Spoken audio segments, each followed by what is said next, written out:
Bismillahirrahmanirrahim. Assalamualaikum warahmatullahi wabarakatuh. Alhamdulillahirabbil alamin. Alhamdulillahilladzi 'allama bil qalam, 'allamal insana ma lam ya'lam. Wassalatu wassalamu ala habibina wa syafi'ina Muhammadin khairil anam. Bismillah ya Rabb, irhamna bil Qur'an wa 'allimna al Qur'an wa as'idana bihi. Sahabat Al-Syifa dirahmati Allah Subhanahu wa taala. Alhamdulillah kita bertemu lagi di program Belajar Membaca Al-Quran bersama Al-Syifa TV dalam serial Tajwidul Huruf, tempat kita belajar mengucapkan huruf-huruf Al-Quran dengan fasih, insyaallah.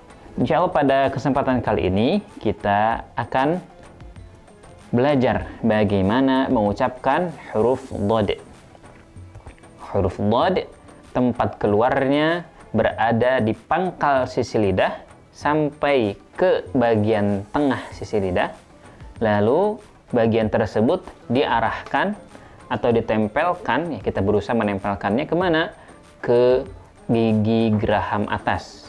Boleh gigi geraham yang bagian kiri, boleh bagian kanan, bahkan boleh juga kita tempelkan ke kedua sisinya. Lalu kemudian nanti akan ada bagian lidah depan juga yang terangkat. Nah, ini bagian tambahan daripada makhraj dhad karena efek sifatnya. Kemudian sahabat Al-Syifa, beberapa sifat yang dimiliki huruf dhad, yang pertama adalah al-jahr, yakni tertahannya nafas atau berhentinya sebagian nafas ketika kita mengucapkan huruf dhad. Lalu kemudian rakhwah, yakni mengalirnya suara. Lalu kemudian al-isti'la, yakni terangkatnya pangkal lidah. Lalu al-istitalah, terangkatnya sebagian besar dari lidah kita mengarah ke langit-langit. Lalu kemudian ada al-ismat,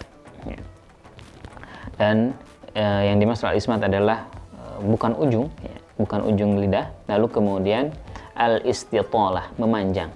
Di bagian makhraj atau tempat keluar dari huruf dhad ini nanti kita akan rasakan selain melibatkan pangkal sisi lidah sampai ke bagian tengahnya, tapi bagian depan dari sisi lidah kita juga akan terangkat ke langit-langit.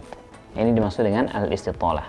Maka sahabat Al-Syifa, dari makhraj atau tempat keluar yang sudah kita sebutkan tadi, kemudian sifat-sifatnya, ketika kita ingin menyempurnakan pengucapan huruf dhad, pastikan sisi lidah kita sampai ke bagian tengah, yang dari belakang sampai ke tengah, diarahkan ke gigi geraham atas, boleh kiri, boleh kanan, bahkan boleh keduanya.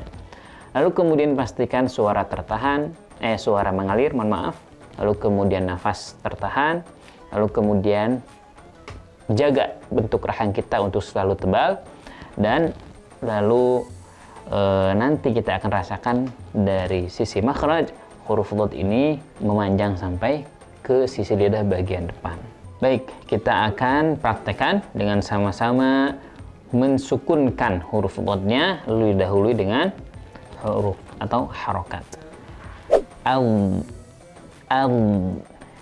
il,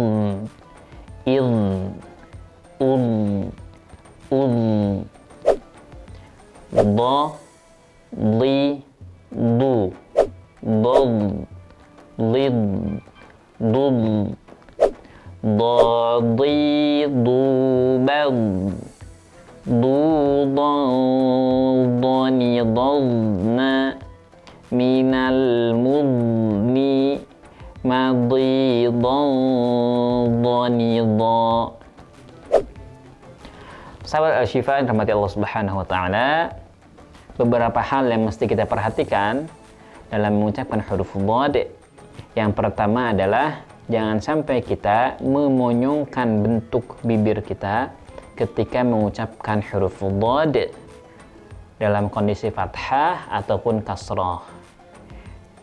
Adapun dalam huruf dhad yang berharokat dhammah, ini masih bisa ditoleransi meskipun idealnya juga tidak monyong. Contohnya ketika mengucapkan huruf dhad dengan fathah, do, jangan sampai dimonyongkan, do. Lalu kemudian ketika kasrah, di, tidak, di. Atau ketika dhammah, du, tidak du. Jadi jangan memulai pengucapan huruf dari bentuk harokat, khusus untuk yang dhammah. Contohnya ghairil maghdubi atau diyaun al-dhallin. Nah, yang kedua yang mesti kita perhatikan ketika mengucapkan huruf dhad, bagian sisi lidah sampai ke tengah yang di belakang, kemudian kepada gigi geraham bagian atas, itu adalah makhraj daripada huruf dhad. Jangan sampai kemudian, karena dengan sifat istitolahnya memang kita akan merasakan bagian lidah kita yang di depan itu juga akan naik ke langit-langit. Namun jangan sampai bagian yang depan itu justru kita tekan ke langit-langit, sedangkan bagian sisi lidahnya malah dilonggarkan. Justru yang mesti kita lakukan adalah mengusahakan sisi lidah ini menempel kepada gigi geraham, lalu kemudian bagian depan yang menyentuh langit-langit itu cukup dibiarkan sebagai sentuhan yang lembut. Jangan dibalik. Karena kalau dibalik akan menjadi waladdo. Nah, ini mesti dihindari, karena yang lebih tepat waladdo. Dan yang ketiga, pastikan kita sempurnakan huruf pada tempat keluarnya, lalu kemudian sempurnakan harokat di setelahnya, atau harokat setelah kita sempurnakan tempat keluarnya. Ketika dhad berharokat dhammah, jangan dimulai dari dhammah du, la, ya, demikian mesti kita hindari, tetapi mulai dulu dari makhrajnya du, sehingga suara hurufnya tetap jelas, tidak bercampur dengan suara yang lain. Allahu a'lam bishawab. Alhamdulillahirabbil alamin, sahabat Asy-Syifa, kita sudah sama-sama belajar bagaimana mengucapkan huruf dhad. Selamat berlatih. Semoga Allah Subhanahu wa taala memudahkan dan menjadikan setiap ikhtiar kita sebagai amal ibadah di sisinya. Mohon maaf atas segala kekurangan. Sampai ketemu di episode selanjutnya. Wassalamualaikum warahmatullahi wabarakatuh.